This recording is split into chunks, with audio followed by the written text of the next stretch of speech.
शहजाद हाजी के आलीशान बंगले पर बुलडोजर कार्रवाई की गई है। कल ही ये मामला हुआ था जहां पुलिस और प्रदर्शनकारियों के बीच झड़प हुई थी। इस मामले में अब आरोपी के मकान पर बुलडोजर कार्रवाई की गई है। तीन जेसीबी मशीनों से मकान को गिराया गया है। कल पुलिस पर पथराव की घटना में आरोपी शामिल था और इस पर पुलिस ने ये बड़ा एक्शन लिया है। आरोपी के मकान को जेसीबी की मदद से ढहाया गया है। छतरपुर से ये बड़ी खबर आप तक पहुंचा रहे हैं, जहां थाने पर पत्थरबाजी करना आरोपी को महंगा पड़ गया। उपद्रव करने वाले के मकान पर बुलडोजर कार्रवाई की है। शहजाद हाजी के आलीशान बंगले पर ये बुलडोजर कार्रवाई की गई है।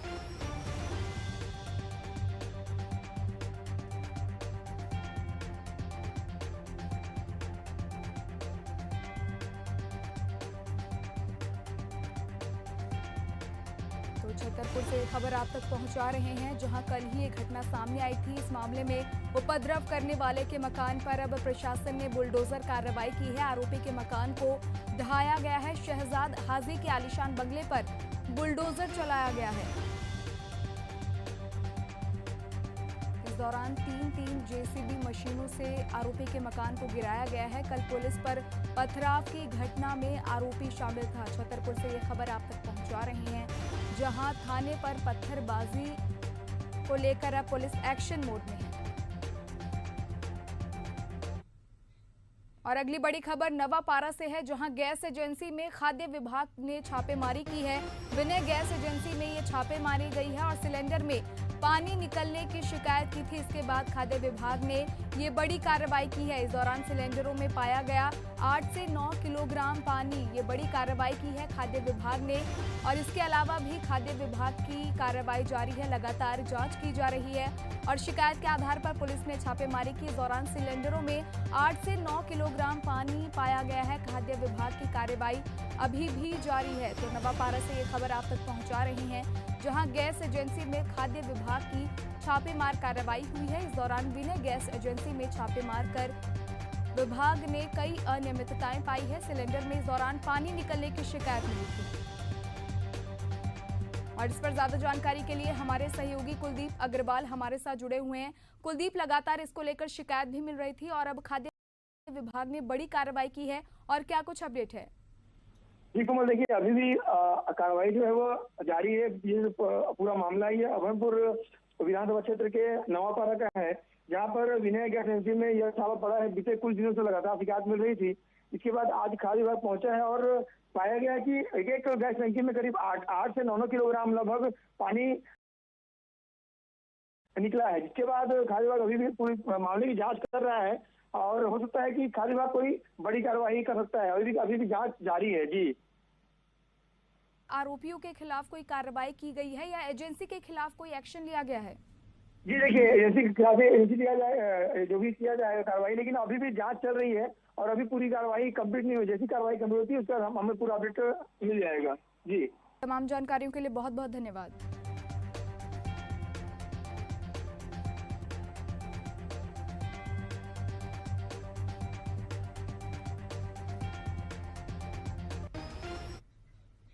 और अगली बड़ी खबर बिलासपुर से है, जहां स्वाइन फ्लू का प्रकोप लगातार देखने को मिल रहा है। यहां स्वाइन फ्लू से चौथे मरीज की मौत हो गई है। अपोलो अस्पताल में मरीज का इलाज चल रहा था, इसी दौरान उसकी मौत हो गई और मनेंद्रगढ़ का रहने वाला था मृतक। तो स्वाइन फ्लू का कहर लगातार देखा जा रहा है। इसी बीच अपोलो अस्पताल में उपचार के दौरान एक और स्वाइन फ्लू मरीज की मौत हो गई है। मनेंद्रगढ़ का रहने वाला था मृतक और जिले में लगातार स्वाइन फ्लू के मरीजों की संख्या बढ़ती हुई नजर आ रही है। हालांकि इस दौरान स्वास्थ्य विभाग अलर्ट मोड पर है और अब चौथे मरीज की मौत हो चुकी है। बिलासपुर में लगातार स्वाइन फ्लू का प्रकोप देखा जा रहा है।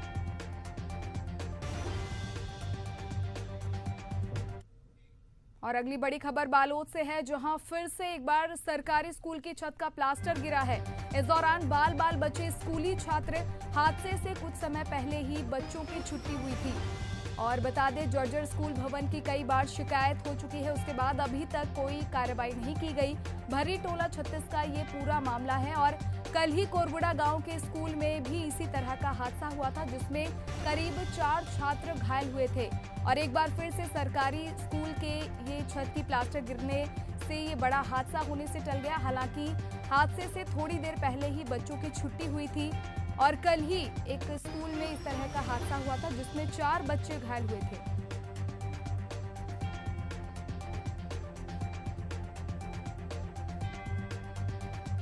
बालोद में एक बार फिर से सरकारी स्कूल की छत का प्लास्टर गिरा है। हालांकि इस दौरान स्कूली छात्र बाल बाल बचे हैं, क्योंकि हादसे से थोड़ी देर पहले ही बच्चों की छुट्टी हो गई थी।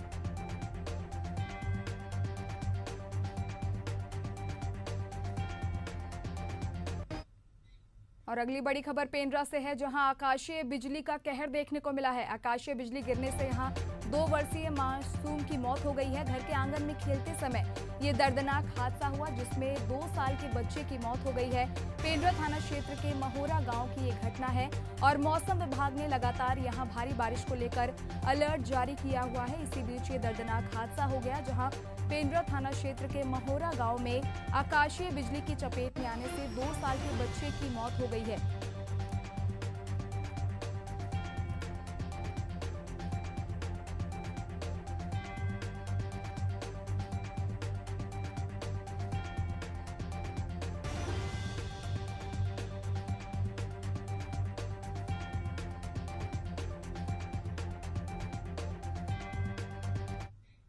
और अगली बड़ी खबर राजिम से है, जहां पोड़ गांव में जंगली जानवरों का आतंक लगातार देखने को मिल रहा है। पोड़ गांव में तेंदुआ दिखाई दिया है। ग्रामीणों में इस दौरान हड़कंप मचा हुआ है, दहशत का माहौल है।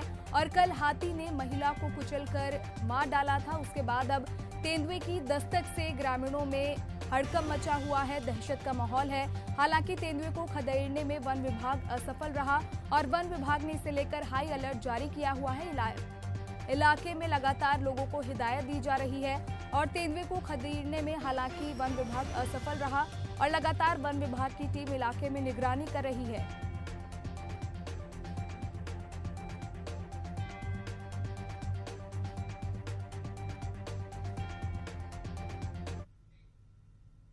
और बढ़ते हैं आगे, जहां हिंडनबर्ग की रिपोर्ट के आने के बाद कांग्रेस ने पूरे देश भर में ईडी दफ्तर का घेराव किया।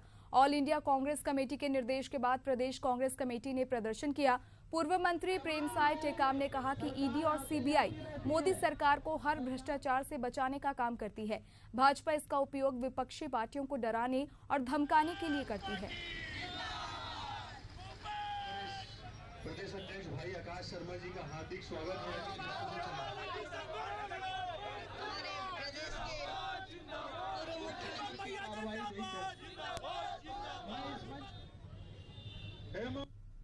हिंडनबर्ग की रिपोर्ट के बाद सेबी और अडानी के जो संबंध है वो सामने आए हैं, जिसको लेकर प्रदर्शन किया जा रहा है। कांग्रेस के जो तमाम बड़े नेता हैं वो यहाँ मौजूद हैं। इसमें पूर्व मुख्यमंत्री भूपेश बघेल, प्रदेश अध्यक्ष दीपक बैज सहित तमाम जो बड़े नेता थे वो यहाँ मौजूद थे और ईडी दफ्तर का घेराव किया जा रहा है, जिसमें बड़ी संख्या में लोग मौजूद हैं। एनएसयूआई के लोग यहाँ मौजूद हैं। तमाम जो नेता हैं वो यहाँ मौजूद है और ये प्रदर्शन कर रहे हैं, क्योंकि इस पर कोई कार्रवाई नहीं की जा रही है। कांग्रेस लगातार आरोप लगाती आई है कि जो भी छोटे छोटे मामले थे उस पर ये ईडी को सामने लाया जाता है। ये आप देख सकते हैं, ये तस्वीरें हैं जिसमें कांग्रेस कार्यकर्ता धक्का मुक्की कर रही है, पुलिस से झड़प लग रही है। ये जो प्रदर्शन है, ये जो सेबी और जो अडानी है उनके जो बीच में घोटाला हुआ है उसे हिंडनबर्ग ने सामने उजागर किया है। अब बड़े नेता यहाँ पे मौजूद हैं जिनसे हम ये तस्वीरें आप देख सकते हैं किस तरह का ये प्रदर्शन किया रहा, धक्का मुक्की चल रही है दोनों के बीच में। जो लोग हैं यहाँ पे वो मौजूद हैं और प्रदर्शन किया जा रहा है। ऐसे में सवालिया निशान खड़ा करते हैं, क्योंकि कांग्रेस लगातार आरोप लगाती हुई आई है इसमें कि जो संबंध है ईडी और सेबी के और अडानी के वो काफ़ी संदेहजनक हैं, जिसकी वजह से ये प्रदर्शन हो रहा है। लगातार जो धक्का मुक्की है वो हो रही है। आप ये देख सकते हैं ईडी दफ्तर, बस कुछ दूर में ईडी दफ्तर है, जिसका घेराव करने के लिए तमाम जो नेता है वो यहाँ पहुँचे हुए हैं। आप भीड़ से अंदाज़ा लगा सकते हैं। हमारे साथ पूर्व मंत्री हैं, हमारे साथ मौजूद हैं, कैबिनेट मंत्री, हम उनसे बात करेंगे। आप लोगों के द्वारा ये प्रदर्शन किया जा रहा है, आगे और क्या क्या करेंगे? देखिए, ईडी और सीबीआई जो है केवल भारतीय जनता पार्टी के मोदी सरकार को हर जो भ्रष्टाचार हो रहा है उसमें बचाने का काम करे और इसका उपयोग मोदी सरकार विपक्षी पार्टी चाहे कांग्रेस हो चाहे अन्य दूसरी पार्टी हो उनको डराने का धमकाने का काम करता है। जो अभी हिडनबर्ग की जो मामला जो आया है उसमें जो उजागर हुए हैं, जो घपला हुए हैं, उसकी जांच करने के लिए हम लोग बोला जा रहा है। जब हम अडानी की जो कारनामे हैं उसमें जो भ्रष्टाचार किया है उसकी जांच करने के लिए बोल रहे हैं, तो भारतीय जनता पार्टी को मिर्ची क्यों लग रही है? वो क्यों उछल रहा है उसको? उनके साथ तो कोई बोल नहीं रहे हैं उसके। तो ये जो आप इनके ईडी और सीबीआई का जो गलत उपयोग कर रहे हैं उसके विरोध में हम लोग का ये धरना प्रदर्शन है। हमारे साथ नेता प्रतिपक्ष चरणदास महंत भी है, हम उनसे बात करने की कोशिश करते हैं। सर, आप लोगों के द्वारा ये प्रदर्शन किया जा रहा है, भाजपा कह रही है कि जब चुनाव हारते तो आप लोग जो ईवीएम है उस पर आरोप लगाते हैं, तो ये तो सतत कार्रवाई है। जो देश को लूट रहे हैं, जो देश को लूटने के जवाबदार हैं, उनके बारे में प्रदर्शन करने में क्या आखिर भाजपा को क्या तकलीफ हो रही है? पूरा देश आपने अडानी के नाम से भेज दिया। हम लोग चाहते हैं कि ये देशवासियों की संपत्ति है, देश के पास रहे, और हम लोग उसके लिए हड़ताल कर रहे हैं, उनको सूचित कर रहे हैं, जांच की मांग कर रहे हैं। तो ये थे हमारे साथ नेता प्रतिपक्ष जो कह रहे हैं कि ये सतत प्रक्रिया है, ये केवल भाजपा के कहने पर ही ये जो एजेंसी है वो काम कर रही है। अब देखने वाली बात होगी कि आने वाले समय पर इस पर क्या होता है, क्या निर्णय लिया था, क्या भाजपा इस पर कोई और एक्शन लेगी। कैमरामैन दीपेश के साथ लविंदर पाल सिंघोत्रा, एशियन न्यूज, रायपुर।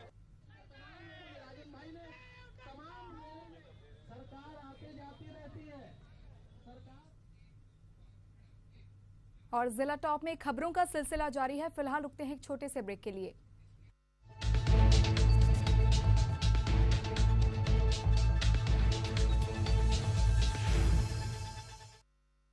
अगर आप हैं राज्य या केंद्रीय सरकार के कर्मचारी, रक्षा क्षेत्र के कर्मचारी, बैंक कर्मचारी, प्रशासनिक सेवा वाले कर्मचारी या निजी फर्म के कर्मचारी जिनके ऑफिस 4 से अधिक राज्यों या केंद्र शासित प्रदेशों में हैं, अब उनको मिलेगी विशेष सुविधा।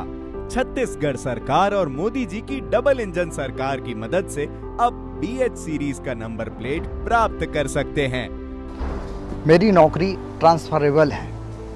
गाड़ी लेने का सोच रहा था, लेकिन चिंता इस बात की थी कि नया रजिस्ट्रेशन एक शहर से दूसरे शहर करने की, लेकिन BH सीरीज की जो नंबर है, एक शहर से दूसरे शहर जाने पर नया रजिस्ट्रेशन की जरूरत नहीं पड़ती। BH सीरीज के नंबर प्लेट सामान्य नंबर प्लेट की तरह ही हैं, सिर्फ इसके लाइसेंस का फॉर्मेट अलग है। यह नंबर प्लेट लेना सबके लिए अनिवार्य नहीं है, पर आप इसका फायदा अगर चाहें तो जरूर ले सकते हैं। अगर आप एक शहर से दूसरे शहर शिफ्ट भी होते हैं तो भी आपको नए रजिस्ट्रेशन कराने की जरूरत नहीं पड़ेगी, अगर आपके पास है BH नंबर प्लेट। अपनी गाड़ियों की रजिस्ट्रेशन कराने के लिए बहुत ही मुश्किल होती थी, लेकिन छत्तीसगढ़ सरकार ने यह भी सुविधा दे दी है। माननीय मुख्यमंत्री विष्णुदेव साय के निर्देशानुसार अब आसानी से सुविधाजनक रजिस्ट्रेशन हो जाती है। इस योजना से लाखों लोग जिनको एक शहर से दूसरे शहर अपनी गाड़ी को लेकर जाने के लिए सोचना पड़ता था, अब वो सारी समस्याएं दूर होंगी। विष्णुदेव सरकार का है संकल्प, विकास की स्पीड होगी साए साए, जन सुविधा को दे रही रफ्तार, छत्तीसगढ़ की विष्णु सरकार।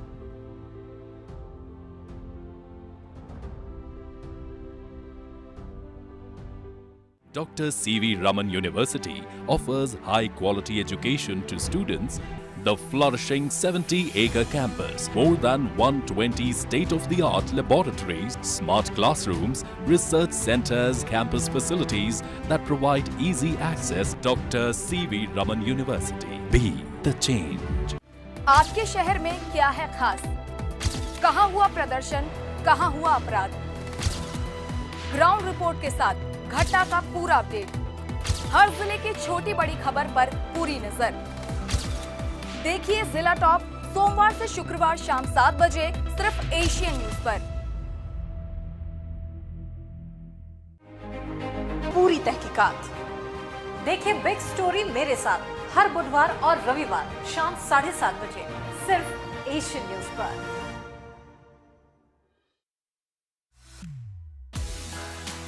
भागदौड़ भरी जिंदगी में कैसे रखें खुद का ख्याल, सेहत से जुड़े हर सवाल का मिलेगा जवाब। गंभीर बीमारियों से कैसे करें बचाव, जानेंगे एक्सपर्ट्स की राय। देखिए हेल्थ इज वेल्थ, दोपहर 2:30 बजे सिर्फ एशियन न्यूज पर। इस कार्यक्रम के प्रायोजक हैं रायपुर होम्स।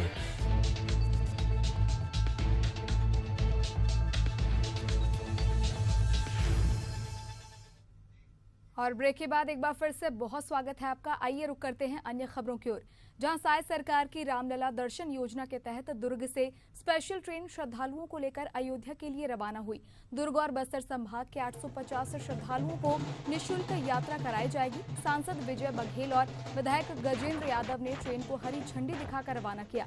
इस दौरान ट्रेन को आकर्षक ढंग से सजाया गया। यात्रा में जाने वाले श्रद्धालुओं का पंथी नृत्य के कलाकारों ने नृत्य कर उनका स्वागत किया।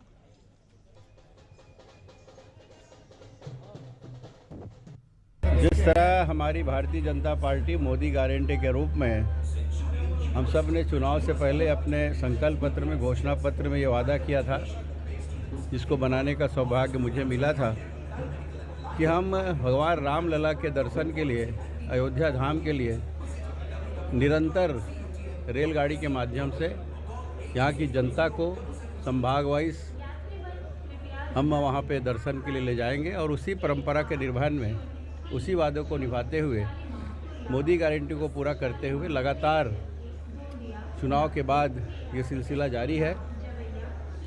और कुछ महीने चुनाव आचार संहिता लोकसभा के कारण रुका हुआ था, लेकिन फिर से एक बार शुरू हुआ है और निरंतर लोग जा रहे हैं। आज की तारीख में, आज 22 तारीख है, आज लगभग 850 लोग, जिसमें दुर्ग संभाग के लगभग 544 लोग हैं और बस्तर संभाग से 306 लोग हैं।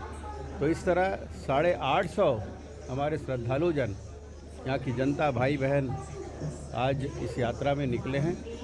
आज बहुत सौभाग्य का विषय है। माननीय मोदी जी गारंटी पे माननीय विष्णुदेव साय जी ने जो कहा किया, विष्णुदेव साय जी के सुशासन में श्रवण कुमार की भूमिका में माननीय हमारे मुख्यमंत्री जी हैं। हर बुजुर्ग के, हर व्यक्ति की इच्छा रहती है कि हमारे छत्तीसगढ़ में खासकर कि भगवान देवादिदेव महादेव का काशी विश्वनाथ का दर्शन हो, प्रभु श्री रामचंद्र जी का जन्म स्थल अयोध्या धाम का दर्शन हो। आज माननीय विष्णुदेव साय जी ने उनके इच्छाओं को पूरा किया है।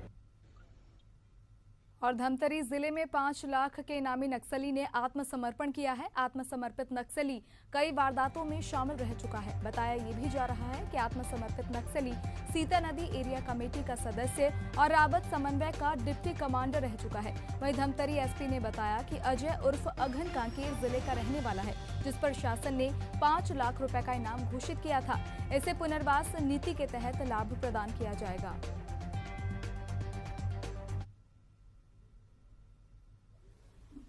जैसा आप लोगों को ज्ञात भी होगा कि लगातार हम माओवादी विरोधी अभियान चला रहे हैं और हमें अभी हाल ही में डंप भी मिलने में सफलता मिली थी। उससे पहले एक माओवादी भी मारा गया था। तो उसी क्रम में आज एक माओवादी ने आत्मसमर्पण किया है। तो जैसे आपको पता है, छत्तीसगढ़ शासन की आत्मसमर्पण और पुनर्वास नीति है, उससे प्रभावित होकर के और माओवादियों जो शोषण कर रहे हैं, उनकी खोखली विचारधारा है, उसका इस आदमी को बोध हुआ और उसने आकर के आज दिनांक हमारे समक्ष आत्मसमर्पण किया है। ये 5 लाख का इनामी है। इस पर शासन द्वारा 5 लाख का इनाम घोषित है और ये सीता नदी एरिया कमेटी का सदस्य था। इसके साथ साथ रावत समन्वय है, जो कि कोंडागांव धमतरी के बीच में माओवादी कोऑर्डिनेशन देखता है, उसका ही डिप्टी कमांडर था। और यूपी के बांदा नगर पालिका के पूर्व चेयरमैन समेत तमाम अधिकारियों के खिलाफ धोखाधड़ी सहित अन्य मामलों में केस दर्ज किया गया है। बताया जा रहा है कि पूर्व चेयरमैन ने जमीन को किसी और के नाम रजिस्ट्री करवा दिया था। इसके बाद प्रशासन ने जांच कराकर उनके खिलाफ मुकदमा दर्ज किया। मामले में लेखपाल सहित नगर पालिका के कई अधिकारी संलिप्त हैं।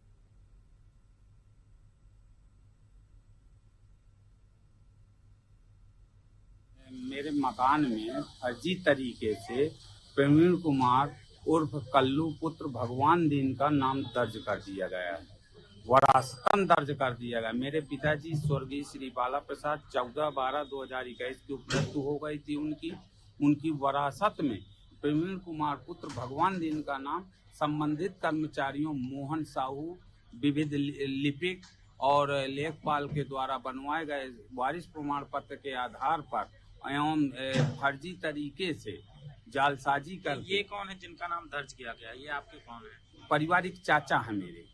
अच्छा, तो उन्होंने आपकी संपत्ति पे अपना नाम दर्ज करा। और यूपी के बांदा में लगातार चोरी की घटनाएं सामने आ रही हैं। इस दौरान रेलवे स्टेशन के नजदीक दुकान से दिन दहाड़े मोबाइल चोरी का मामला सामने आया है। बताया जा रहा है कि 3 से 4 की संख्या में चोर मोबाइल चुराकर भाग रहे थे। तभी दुकानदार ने 2 चोरों को पकड़कर पुलिस के हवाले कर दिया, जबकि एक चोर मौके से फरार हो गया।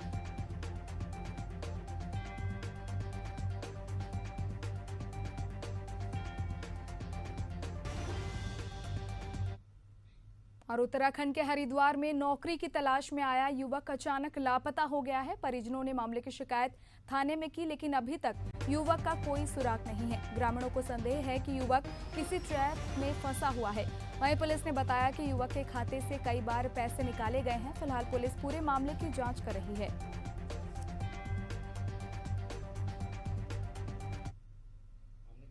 फोन बंद बता रहा है, 27 तारीख को हुआ। उसके बाद उसने कहा कि मम्मी मैं घर आ रहा हूँ, 28 को या 29 को मैं घर आ सकता। और वो देखो तो 27 तारीख को उसका फोन बंद बता रहा है। ये तो ऐसे नहीं बोलता वो ना कि मैं घर आ रहा। और क्यों बोलता? अगर मैंने उसको तो 27 तारीख को फोन किया उसको, तो 2 तारीख को फोन किया, तो अगर वो ऐसे छुपाता मेरे से तो फोन ही नहीं करता। तो उसने शायद 3:44 में मेरे को फोन कर रखा शाम को कि मैं घर आ रहा हूँ।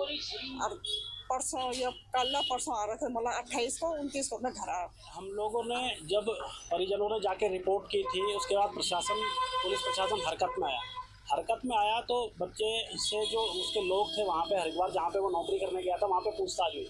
लेकिन हम लोगों की एक बात ये समझ में नहीं आ रही है कि पहाड़ में रहने वाला बच्चा 22 साल का बच्चा, जिसे कह रहे हैं कि उसकी लोकेशन बलरामपुर है, पुलिस कहती है वो ट्रेन से ट्रैवल कर रहा है, पुलिस कहती है वो दिल्ली पहाड़गंज में है, पुलिस कहती है वो जयपुर में।